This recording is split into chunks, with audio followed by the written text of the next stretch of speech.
O peace! And dost thou with thy presence bless the dwellings of this was-rounded isle, soothing with placid brow our late distress, making the triple kingdom brightly smile? Joyful I hail thy presence, and I hail the sweet companions that await on thee. Complete my joy, let not my first wish fail, let the sweet mountain nymph thy favourite be. Of England's Apennines proclaim Europa's liberty.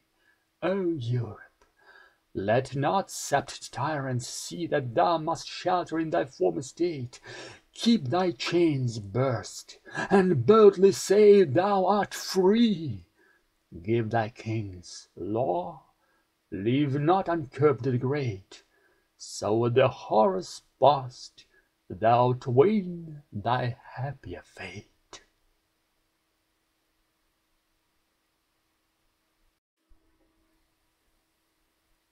Byron, how sweetly sad thy melody, attuning still the soul to tenderness, as if soft pity with unusual stress had touched a plaintive lute, and thou, being by, hadst caught the tones, nor suffered them to die. Or shadowing sorrow doth not make thee less delightful.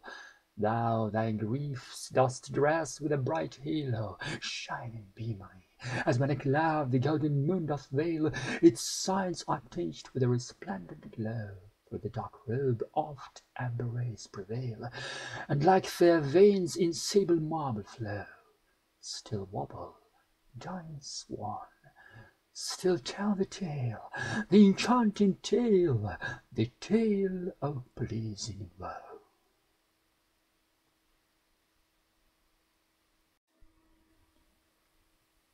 As from the darkening gloom a silver dove upsoars, and darts into the eastern light, on pinions that naught moves but pure delight, so fled thy soul into the realms above, regions of peace and everlasting love, where happy spirits, crowned with circlets bright of starry beam, and gloriously bedight, taste the high joy none but the blest can prove. There thou or joinest the immortal choir in melodies that even heaven fair fill with superior bliss, or at desire of the omnipotent Father cleavest to the air unholy message sent. What pleasures higher? Wherefore does any grief our joy impair?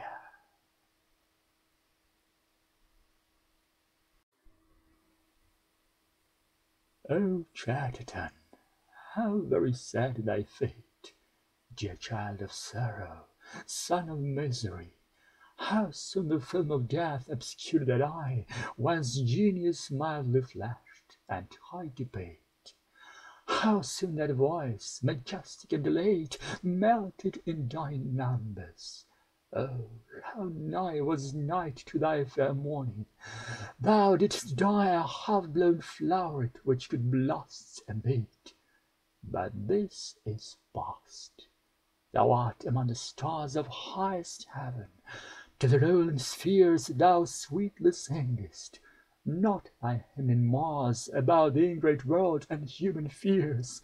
On earth the good man base detraction bars from thy fair name, and waters it with tears.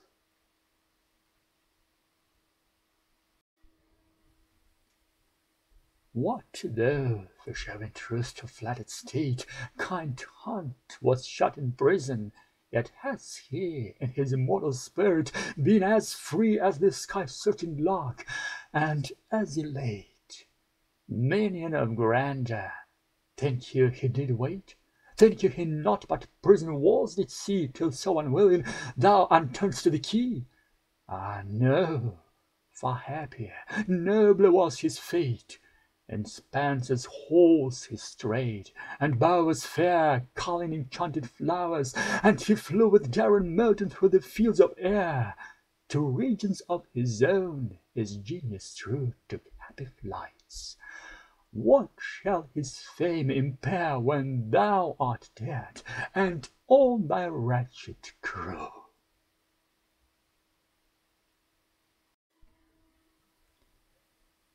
Woman, when I behold thee flippant, vain, inconstant, childish, proud, and full of fancies, without that modest softening that enhances the downcast eye, repentant of the pain that its mild light creates to heal again.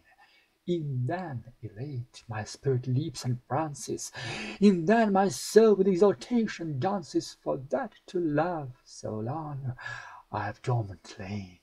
But when I see thee meek and kind and tender, heavens, how desperately do I adore thy winning graces! To be thy defender, I hotly burn to be a Calidore, a very Red Cross knight, a stout Leander, might I be loved by thee like these of yore.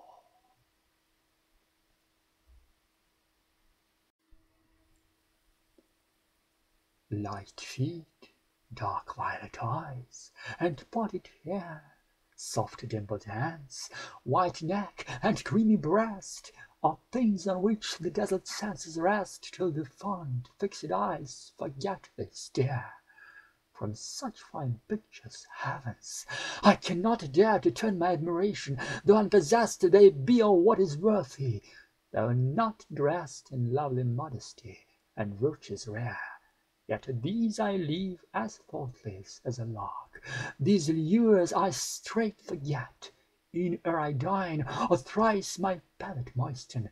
But when I mark such charms with mild intelligences shine, my ears open like a greedy shark to catch the tunings of a voice divine.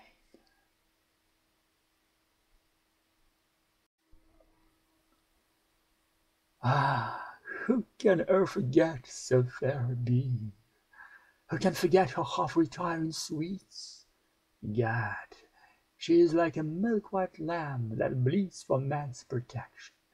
Surely the all-seeing, who joys to see us with his gifts agreeing, will never give him pinions, who entreats such innocence to ruin, who vilely cheats a dove-like bosom. In truth, there is no freeing one's thoughts from such beauty. When I hear a lay that once I saw, her hand awake, her form seems floating palpable and near. Had I e'er seen her from an arbor take a dewy flower, oft would that hand appear, and o'er my eyes the trembling moisture shake.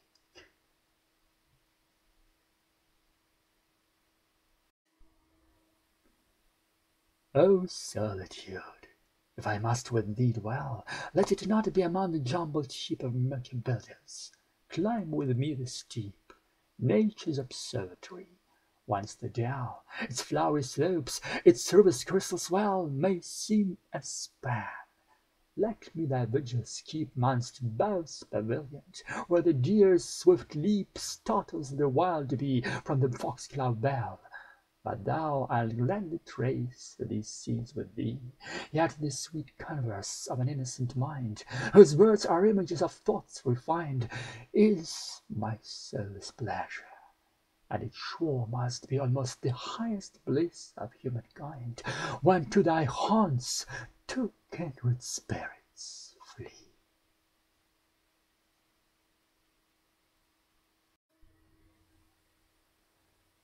Had I a man's fair form, then might my sighs be echoed swiftly through that ivory shell, thine ear, and find thy gentle heart so well would passion arm me for the enterprise.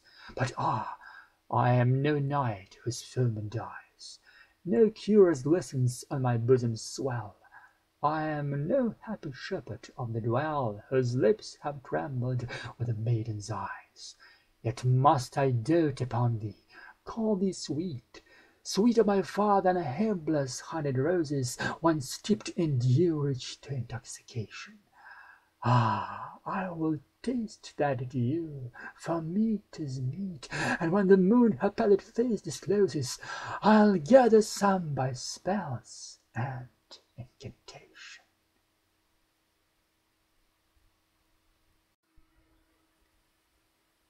To one who has been long in city pent, 'tis very sweet to look into the fair and open face of heaven, to breathe a prayer full in the smile of the blue firmament. Who is more happy when with heart's content, fatigued he sinks into some pleasant lair of wavy grass, and reads a debonair and gentle tale of love and languishment? Returning home at evening, with an ear catching the notes of Philomel, an eye watching the sailing cloudlet's bright career, he mourns that day so soon has glided by, in like the passage of an angel's tear that falls through the clear ether silently.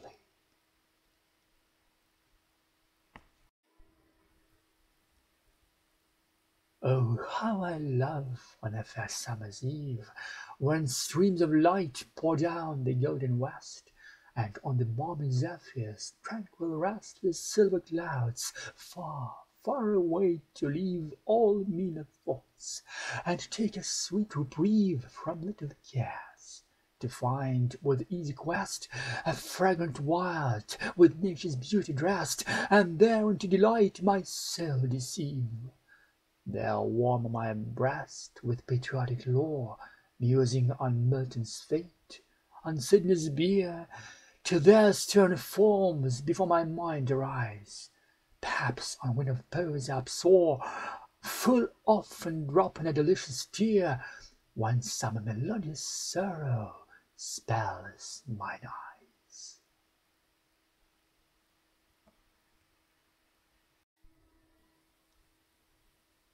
As late I rambled in the happy fields, what time the skylight shakes the tremulous dew from his lush clover covert, when new adventurous knights take up their dinted shields, I saw the sweetest flower wild nature yields, a fresh-blown musk rose. 'Twas the first that threw its sweets upon the summer. Graceful it grew as is the wand that Queen Titania wields. And as I feasted on its fragrance, I thought the garden rose it far excelled. But when, oh wells, thy roses came to me, my sense with their deliciousness was spelled. Soft voices had they, that with tender plea whispered of peace, and truth, and friendliness unquelled.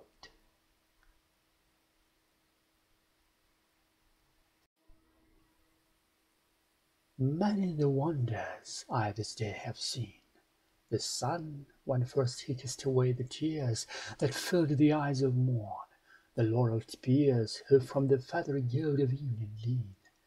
The ocean with its vastness, its blue-green, its ships, its rocks, its caves, its hopes, its fears, its voice mysterious, which whoso hears must think on what will be and what has been.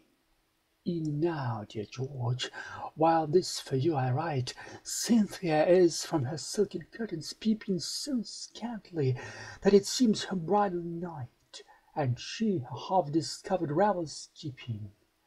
But what, with social thought of thee, would be the wonders of the sky and sea?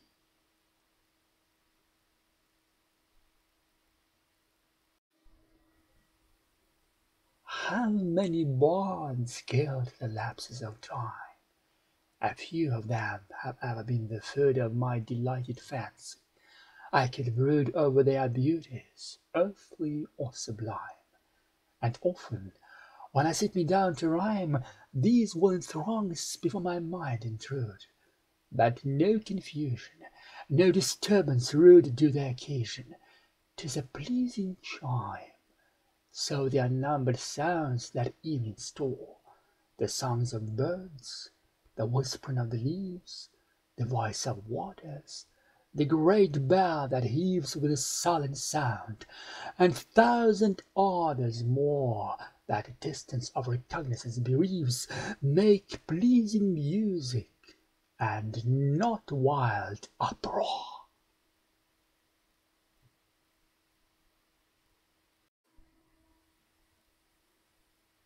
Much have I travelled in the realms of Gild, and many goodly states and kingdoms seen. Round many western islands have I been, which bards in fealty to Apollo hold. Oft of one wide expanse had I been told that deep-browed Homer ruled as his demesne. Yet did I never breathe its pure serene, till I heard Chapman speak out loud and bold. Then felt I like some watcher of the skies when a new planet swims into his ken, or like stout Cortez when with eagle eyes he stared at the Pacific, and all his men looked at each other with a wild surmise, silent upon a peak in Darien.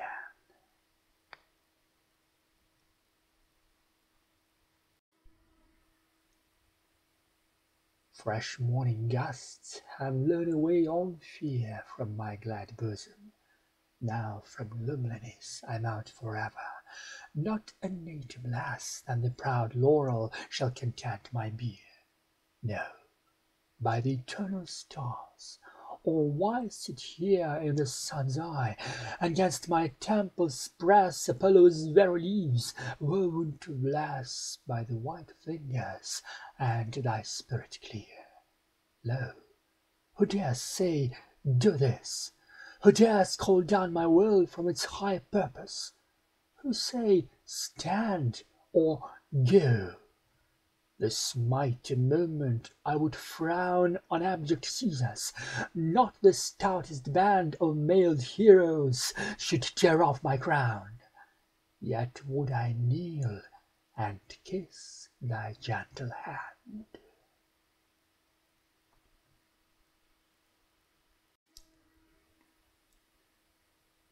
Give me a golden pen, and let me lean on heaped-up flowers in regions clear and far. Bring me a tablet whiter than a star, or hand of hymning angel, when 'tis seen the silver strings of heavenly harp atween. And let there glide by many a pearly car, pink robes, and wavy hair, and diamond jar, and half-discovered wings, and glances keen. The while let music wander round my ears, and as it reaches each delicious ending, let me write down a line of glorious tone, and follow many wonders of the spheres. For what a height my spirit is contending! 'Tis not content so soon to be alone.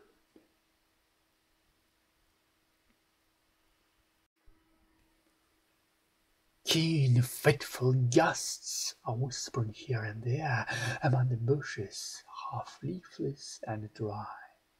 The stars look very cold about the sky, and I have many miles on foot to fare. Yet feel I little of the cool bleak air, or of the dead leaves rustling drearily, or of the silver lamps that burn on high, or of the distance from home's pleasant lair. For I am brimful of the friendliness that in a little cottage I have found, of fair-haired Milton's eloquent distress, and all his love for gentle Lycid drowned, of lovely Laura in her light green dress, and faithful Petrarch gloriously crowned.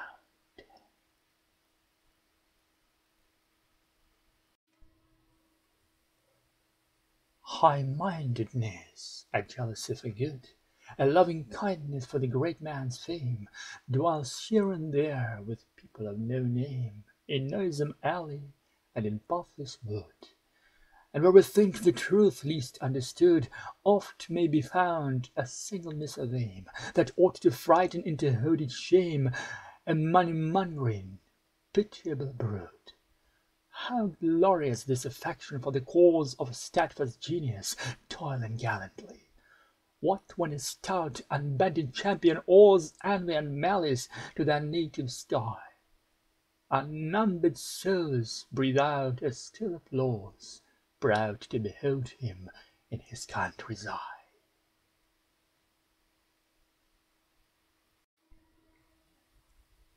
Small busy flames play through the fresh laid coals, and their faint cracklings o'er our silence creep, like whispers of the house-killed gods that keep a gentle empire o'er fraternal souls. And while for rhymes I sit around the pose, your eyes are fixed as in poetic sleep upon the Lord so voluble and deep that at fall of night our care can doze. This is your birthday time, and I rejoice that thus it passes smoothly, quietly. Many such eves of gentle whispering noise may we together pass, and calmly try what are this world's true joys, ere the great voice from its fair face shall bid our spirits fly.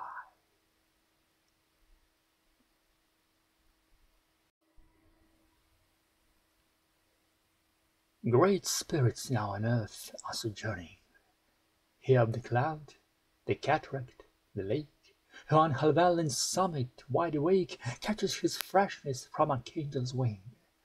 Here of the rose, the violet, the spring, the social smile, the chain for freedom's sake, and lo, whose steadfastness would never take a meaner sound than Raphael's whispering, and other spirits there are standing apart upon the forehead of the age to come. These will give the world another heart, and other pulses. Hear ye not the hum of mighty workings? Listen awhile, ye nations, and be dumb.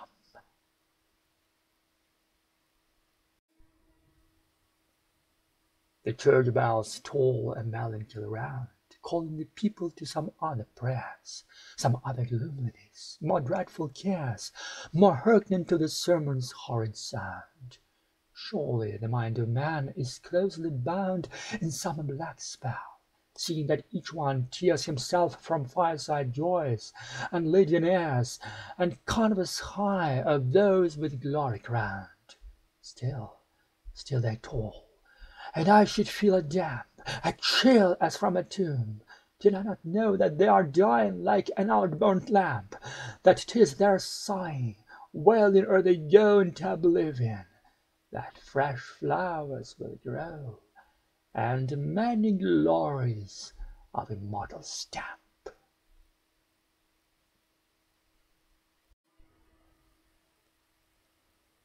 The poetry of earth is never dead. When all the birds are faint with the hot sun, and hide in cooling trees, a voice will run from hedge to hedge about the new-mown mead. That is the grasshopper's. He takes the lead in summer luxury. He has never done with his delights. For when tired out with fun, he rests at ease beneath some pleasant weed. The poetry of earth is ceasing never. On a lone winter evening, when the frost has wrought a silence, from the stove there shrills the cricket's song, in warmth increasing ever, and seems to one in drowsiness half lost, the grasshoppers among some grassy hills.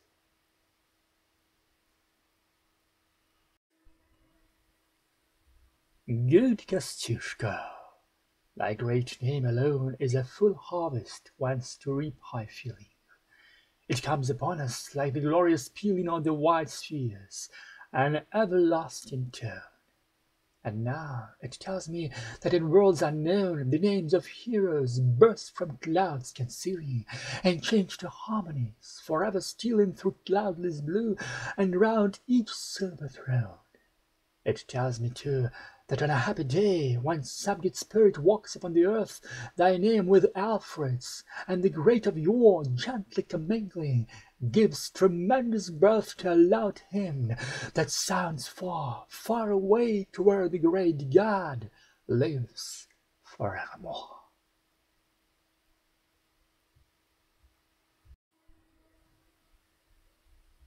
Nymph of the downward smile and sidelong glance, in what divine moments of the day art thou most lovely? When gunfire stray into the labyrinths of sweet utterance, or when serenely wandering in a trance of sober thought, or when starting away with callous robe to meet the morning ray, thou sparest the flowers in thy mazy dance. Haply 'tis when thy ruby lips part sweetly, and so remain, because thou listenest. But thou, to please, wert nurtured so completely that I can never tell what mood is best. I shall as soon pronounce which grace more neatly drapes it before a pillow than the rest.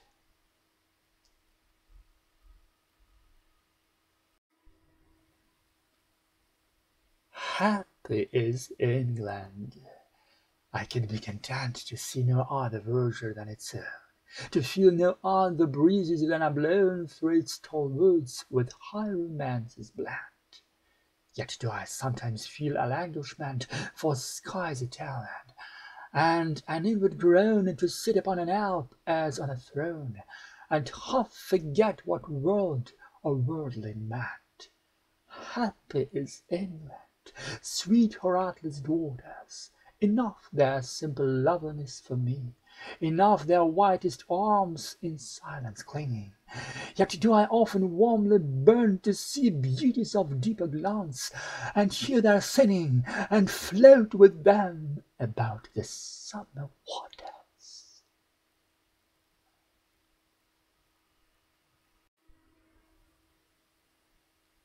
After dark vapours have oppressed our plains for a long dreary season, comes a day born of the gentle south, and clears away from the sick heavens all unseemly stains. The anxious month, relieved of its pains, takes as a long-lost right the feel of May. The islets with the passing coolness play like rose leaves with the drip of summer rains. The calmest thoughts come round us, as of leaves budding, fruit ripening in stillness, autumn suns smiling at eve upon the quiet sheaves, sweet sapphire's cheek, a smiling infant's breath, the gradual sand that through an hourglass runs, a woodland rivulet, a poet's death.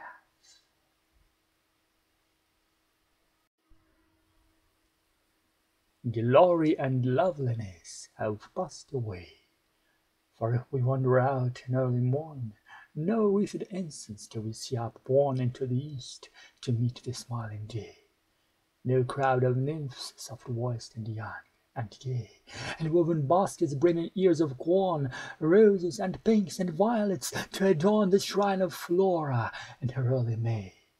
But there are left delights as high as these, and I shall ever bless my destiny that in a time when under pleasant trees pine is no longer sought, I feel a free, a leafy luxury, seeing I could please with these poor offerings a man like thee.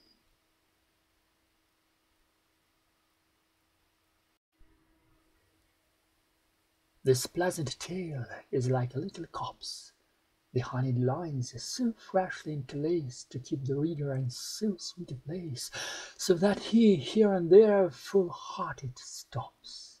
And oftentimes he feels the dewy drops come cool and suddenly against his face, and by the wandering melody may trace which way the tender-legged linnet hops. Oh, what a power has white simplicity! What mighty power has this gentle story! I, that to ever feel a thirst for glory, could at this moment be content to lie meekly upon the grass, as those whose sobbings were heard of none beside the mournful robins.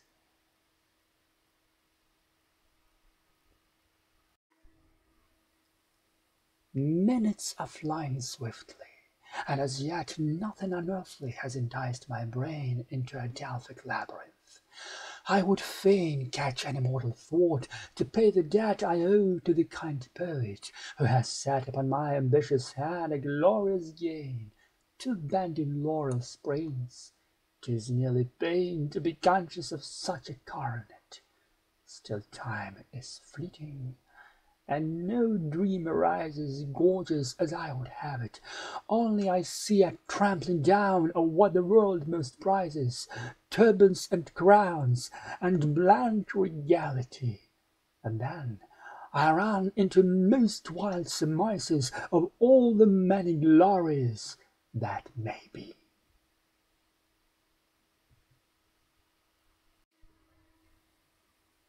What is there in the universal earth more lovely than a wreath from the bay tree? Haply a halo round the moon, a gleam circling from three sweet pair of lips and mirth. And haply you will say the dewy birth of morning roses, rippling scantily, spread by the halcyon's breast upon the sea. But these comparisons are nothing worth. Then is there nothing in the world so fair? The silvery tears of April, youth of May, or June that breathes out life for butterflies? No, none of these can from my favourite bear away the palm, yet shall it ever pay due reverence to your most serene eyes.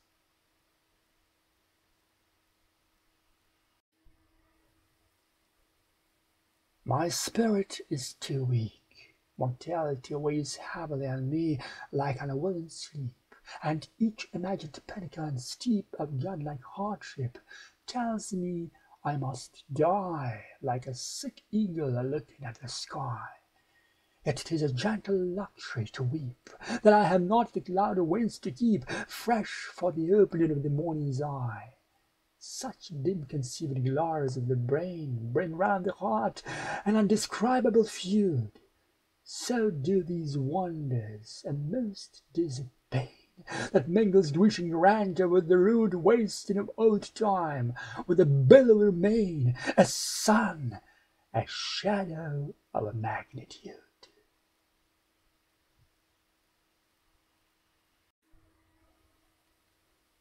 Haydon, forgive me that I cannot speak definitively on these mighty things. Forgive me that I have not eagle's wings, that what I want I know not where to seek, and think that I would not be over meek in rolling out up-fellowed thunderings, even to the steep of Haliconian springs, were I of ample strength for such a freak. Think too that all those numbers should be thine. Whose else? And this, who touched thy vesture's hem? For one man starred at what was most divine with browless idiotism, over-wise phlegm. Thou hadst beheld the Hesperian shine of their star in the east, and gone to worship them.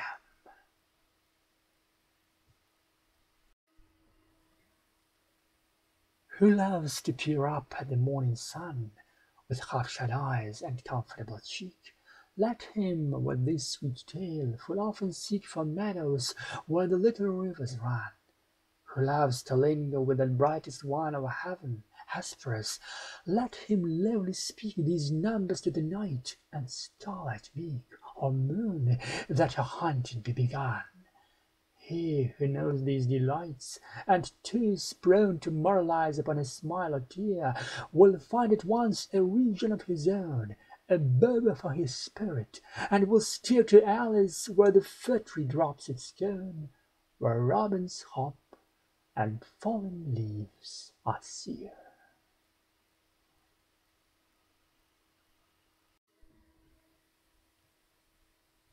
Come hither, all sweet maidens soberly down looking, ay, and with a chastened light hidden the fringes of your eyelids white, and meekly let your fair hands joined be, as if so gentle that you could not see, untouched, a victim of your beauty bright, sinking away to his young spirit's night, sinking bewildered mid the dreary sea.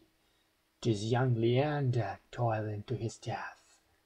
Nigh swooning, he does purse his weary lips for Hero's cheek, and smiles against her smile. O hurried dream! See how his body dips dead heavy, arms and shoulders gleam awhile. He's gone, up bubbles all his amorous breath.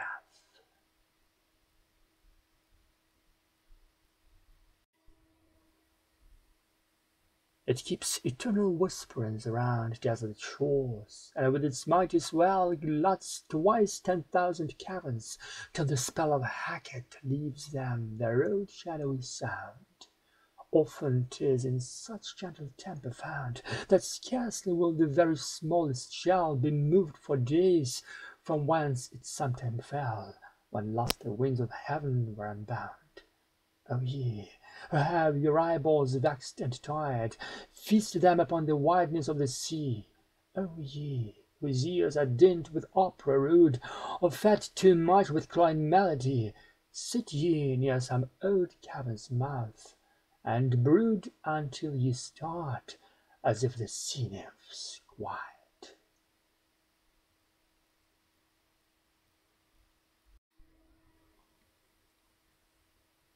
Before we went to feed with owls and bats, Nebuchadnezzar had an ugly dream, worse than Ahasuerus when she thinks a cream made an Omakia for mice and rats. So scared, he sent for that good king of cats, and Daniel, who straightway did pluck the beam from out his eye, and said, I did not deem your sceptre worth a straw, your cushions old doormats. A horrid nightmare similar somewhat of late has haunted a most valiant crew of loggerheads and Chapman. We are told that any Daniel, though he be a sort, can make their lion lips turn pale of hue by belching out. You are that head of gold.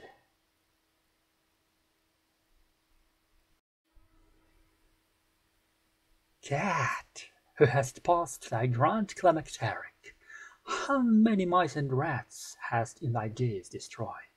How many titbits stolen? Gaze with those bright languid segments green, and prick those velvet ears. But prithee, do not stick thy latent talents in me, and upraise thy gentle mew, and tell me all thy phrase of fish and mice, and rats and tender chick. Nay, look not down, nor lick thy dainty wrists, for all the wheezy asthma, and for all thy tail's tip is nicked off.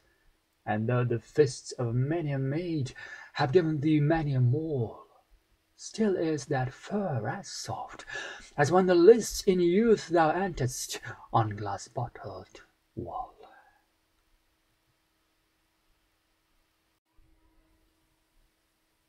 O golden tongued romance with serene lute, fair-plumed Cyrene, queen of far away, leave melodizing on this wintry day, shut up thine olden pages, and be mute. And you, for once again the fierce dispute betwixt damnation and impassioned clay must I burn through, once more humbly essay the bitter sweet of this Shakespearean fruit. Chief poet, and you, clouds of Albion, beget us our deep eternal theme.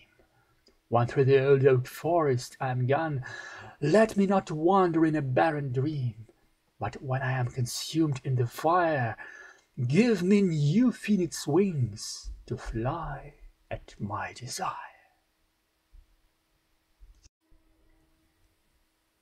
When I have fears that I may cease to be, before my pen has gleamed my teeming brain, before high-piled books and charactery hold like few garners the full-ripened grain, when I behold upon the night's starred face huge cloudy symbols of a high romance, and think that I may never live to trace their shadows with the magic hand of chance, and when I feel, fair creature of an hour, that I shall never look upon thee more, never have relish in the fairy power of unreflecting love, then on the shore of the wide world I stand alone, and think, till love and fame to nothingness do sink.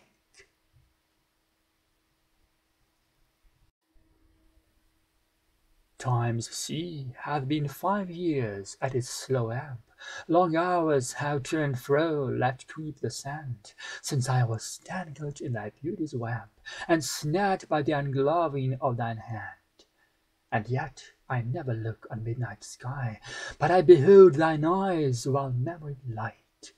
I cannot look upon the rose's dye, but to thy cheek my soul doth take its flight.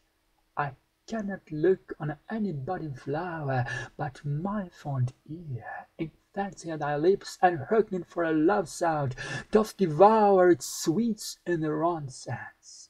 Thou dost eclipse every delight with sweet remembering, and grief unto my darling joys dost bring.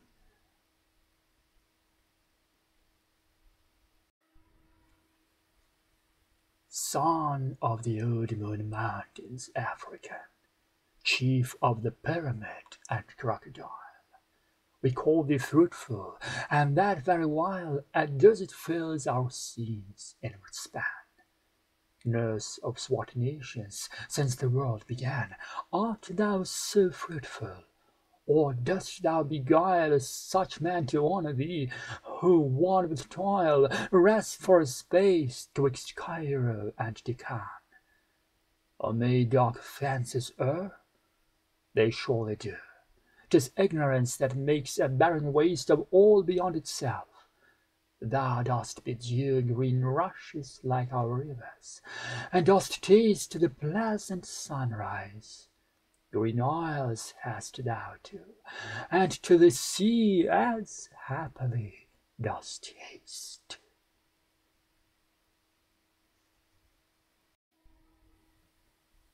Spenser, a jealous sonner of thine, a forester deep in thy midmost trees, did last eve ask my promise to refine some English that might strive thine ear to please. But, elfin poet, 'tis impossible for an inhabitant of wintry earth to rise like Phoebus with a golden quell, fire-winged, and make a morning in his mirth. It is impossible to escape from toil or the sudden and receive thy spiriting. The flower must drink the nature of the soil before it can put forth its blossoming. Be with me in the summer days, and I will for thine honour and his pleasure try.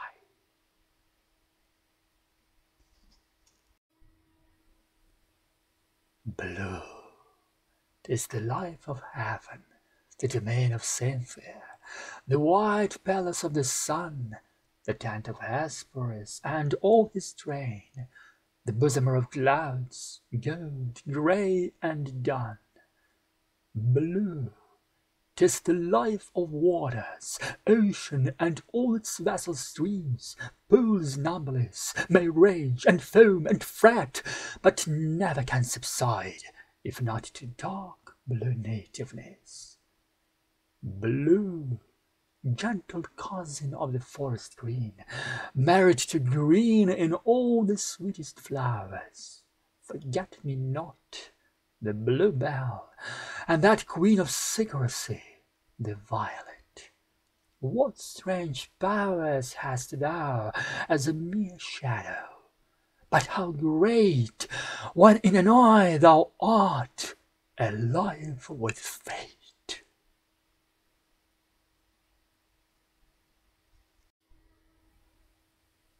O thou whose face hath felt the winter's wind, whose eye has seen the snow clouds hung in mist, and the black elm tops among the freezing stars, to thee the spring will be the harvest time.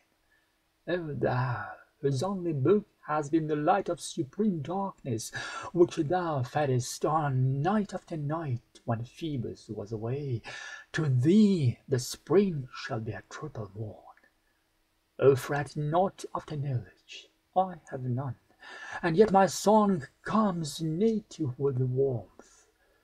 O fret not after knowledge, I have none, and yet the evening listens. He who saddens at thought of idleness cannot be idle, and he is awake who thinks himself asleep.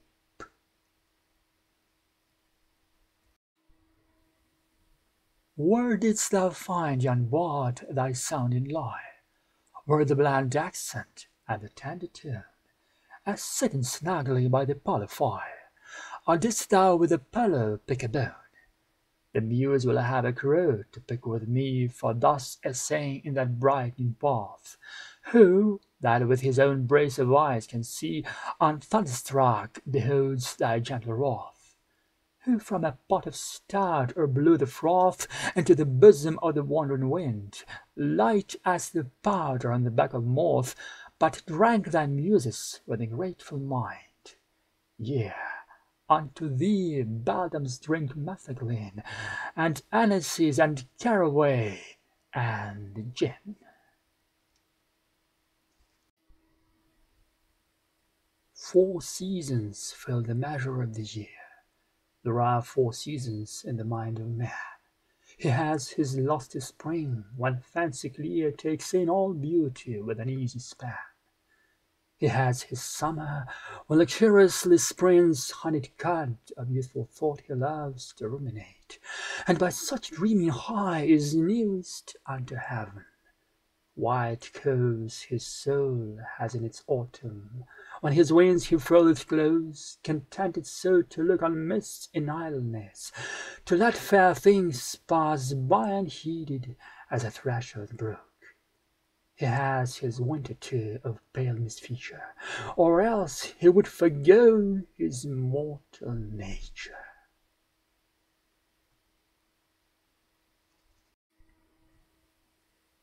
Oh, that a week could be an age, and we felt parting and warm meeting every week, then one per year 1,000 years would be, the flush of welcome ever on the cheek. So could we live on life in little space, so time itself would be annihilate, so a day's journey in oblivious haste to serve our joys would lengthen and dilate. Oh, to arrive each Monday morn from end, to land each Tuesday from the rich Levant, and little time a host of joys to bind, and keep our souls in one eternal band. This morn, my friend, and yester evening taught me how to harbour such a happy thought.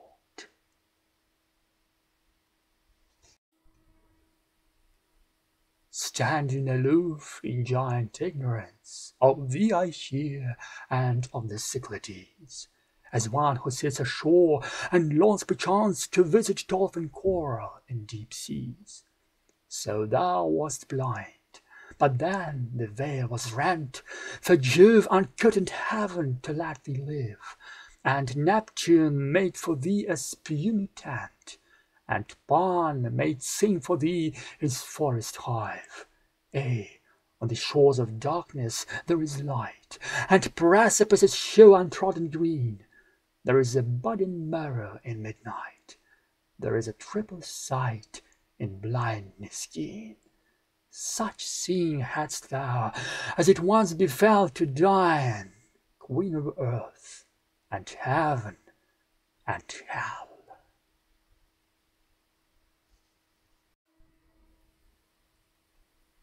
The town, the churchyard, and the setting sun, the clouds, the trees, the rounded hills all seem the beautiful, strange as in a dream I dreamed long ago, now new begun. The short-lived, palest summer is but one from winter's ague, for 1 hour's gleam. Though sapphire warm, their stars to never beam, all is cold beauty. Pain is never done, for who has mind to relish, mine is wise, the real beauty, free from that dead hue, sickly imagination, and sick pride cast one upon it, burns. With honoured you I oft have honoured thee. Great shadow, hide thy face, I sin against thy native skies.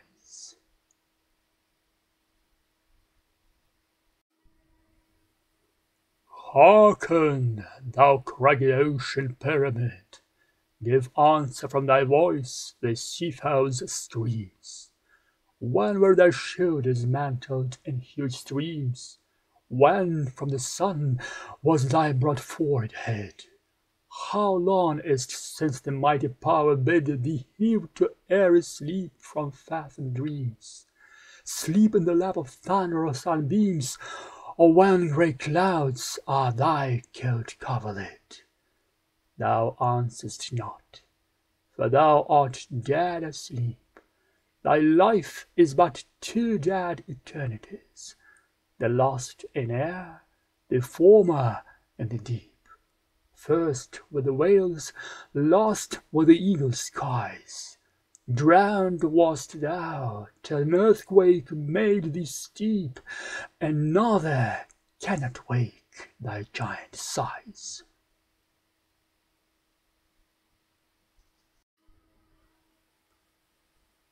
This mortal body of 1,000 days now fills of bones a space in thine own room, where thou didst dream alone unbodied bays, happy and thoughtless of thy day of doom.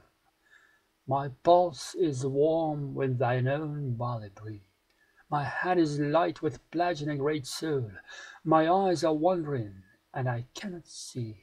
Fancy is dead and drunk at its goal. Yet can I stamp my foot upon thy floor, yet can I ope thy window sash to find the meadow thou hast trampled o'er and o'er. Yet can I think of thee till thought is blind, yet can I gulp a bumper to thy name. Oh, smile among the shades, for this is fame.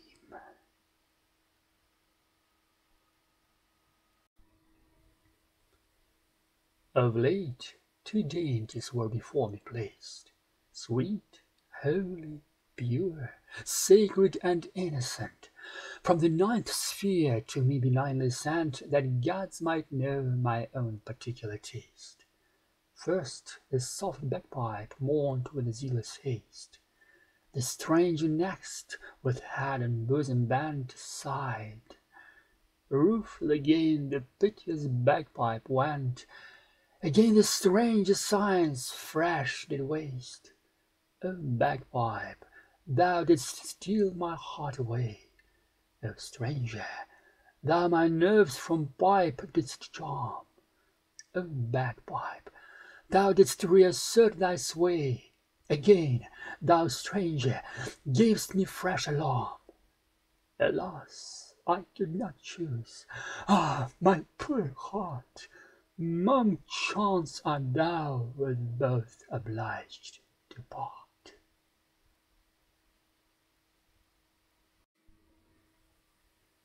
Read me a lesson, youths, and speak it loud upon the top of Nevis, blind in mist.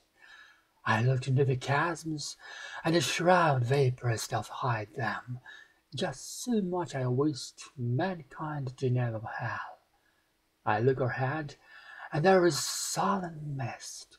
Even so much mankind can tell of heaven. Mist is spread before the earth, beneath me. Even such, even so vague is man's sight of himself. Here are the craggy stones beneath my feet. Thus much I know, that, a poor witless elf, I tread on them, that all my eye doth meet is mist and crag, not only on this height, but in the world of thought and mental might.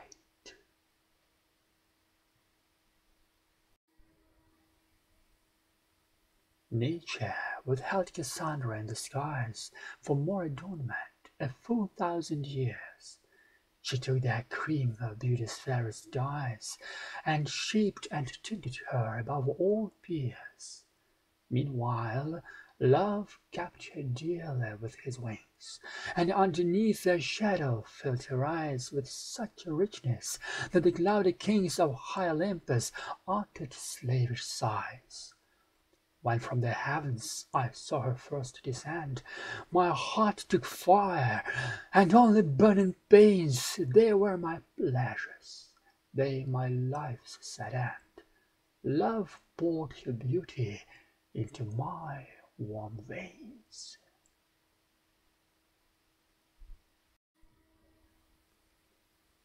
Why did I love tonight? No voice will tell, no God, No demon of severe response deigns to reply from heaven or from hell. Then to my human heart I turn at once. Heart, thou and I are here sad and alone. Say, wherefore did I love? O mortal pain! O darkness, darkness! Ever must I moan to question heaven and hell and heart in vain. Why did I love? I know this being's lees, my fancy to its utmost bliss spreads. Yet would I on this very midnight seize, and the world's gaudy insigns see in shreds. Verse, fame, and beauty are intense indeed, but death intenser. Death is life's high meed.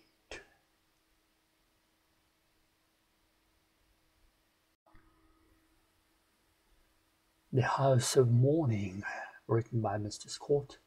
A sermon at the Magdalen. A tear dropped on a greasy novel. Want of cheer after a walk uphill to a friend's court.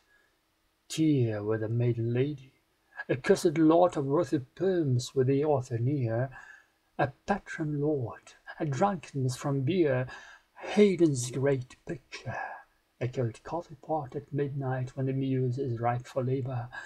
The voice of Mr. Coleridge, a French bonnet before you in the pit, a pipe and taper, a damned inseparable flute and neighbour, all these are vile, but viler Wordsworth's sonnet on Dover.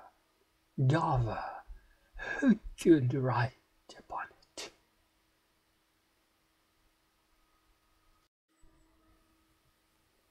As Hermes once took to his feathers light, when lulled Argus, baffled, swooned and slept, so on a Delphic reed my idle sprite so played, so charmed, so conquered, so bereft the dragon world of all its hundred eyes, and seeing it asleep, so fled away, not to pure Rheda with its snow-cold skies, nor unto Tempe where Jove gave the day, but to that second circle of sad hell, where mid the gust, the whirlwind, and the flow of rain and hailstones, lovers need not tell their sorrows.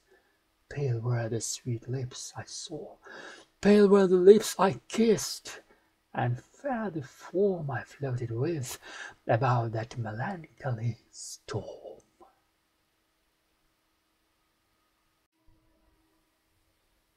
O soft embalmer of the still midnight, shutting with careful fingers and benign our gloom-pleased eyes, embowed from the light, enshaded in forgetfulness divine. O soothest sleep, if so it please thee, close, in midst of this thine hymn, my willing eyes, or wake the amen, or thy poppy throws around my bed its loving charities. Then save me, or the posset day will shine upon my pillow, breathing many woes. Save me from curious conscience, that still lords its strength in darkness, burrowing like a mole.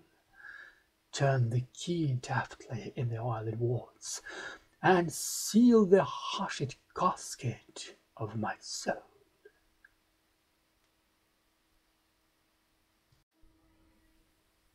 If by dull rhymes our English must be chained, and like Andromeda the sonnet sweet fettered in spite of pain and loveliness, let us find out, if we must be constrained, sandals more interwoven and complete to fit the naked foot of poesy.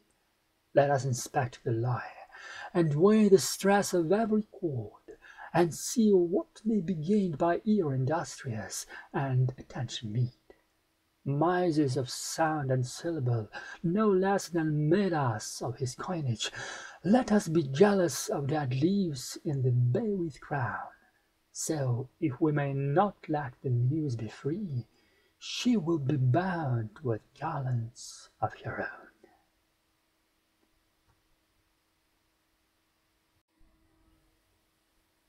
Fame, like a wayward girl, will still be coy to those who woo her with too slavish knees, but makes surrender to some thoughtless boy, and dotes the more upon a heart at ease. She is a gypsy, will not speak to those who have not learned to be content without her. A Gild whose ear was never whispered close, who thinks they scandal her who talk about her. A very gypsy is she, Lila's born, sister-in-law to jealous Potiphar. Ye love-sick bards, repay her scorn for scorn, ye artists love-lorn, madmen that ye are. Make your best bow to her, and bid adieu, then, if she likes it, she will follow you.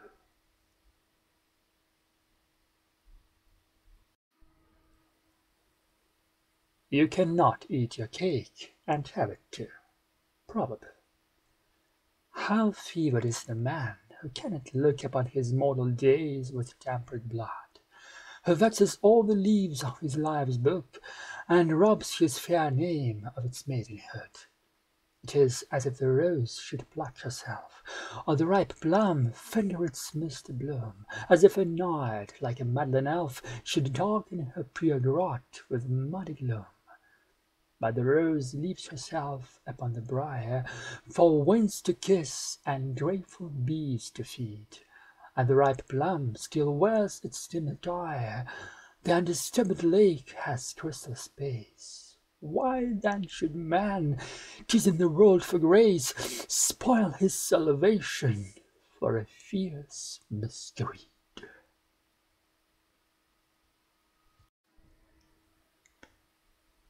The day is gone, and all its sweets are gone.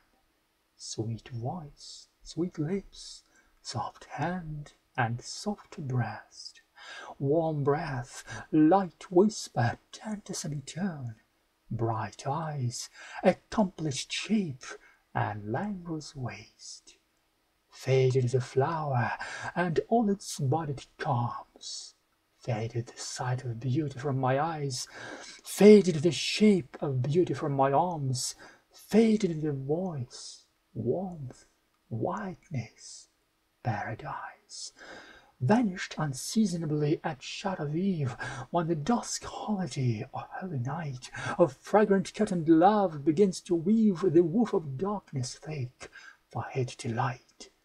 But as I read love's missal through today, he'll let me sleep, seeing I fast and pray.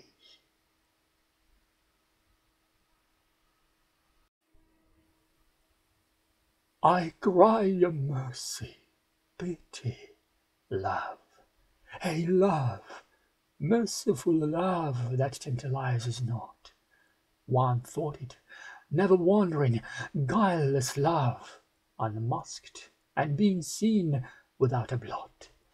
Oh, let me have the whole, all be mine. That shape, that fairness, that sweet minor zest, oh love, your kiss, those hands, those eyes divine, that warm, white, lucent, million-pleasured breast, yourself, your soul, in pity give me all, withhold no atom's atom, or I die, or living on perhaps, your wretched thrall forget, in the midst of idle misery, life's purposes, the pallet of my mind losing its gust, and my ambition blind.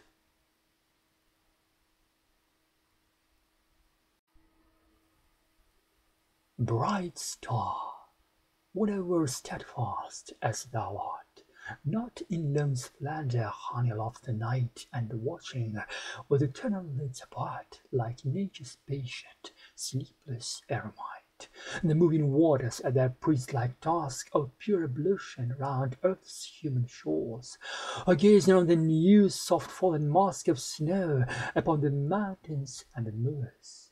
No, yet still steadfast, still unchangeable, pillowed upon my fair love's ripening breast, to feel forever its soft fallen swell, awake forever in a sweet unrest, still to hear her tender-taken breath, and so live ever, or else swoon to death.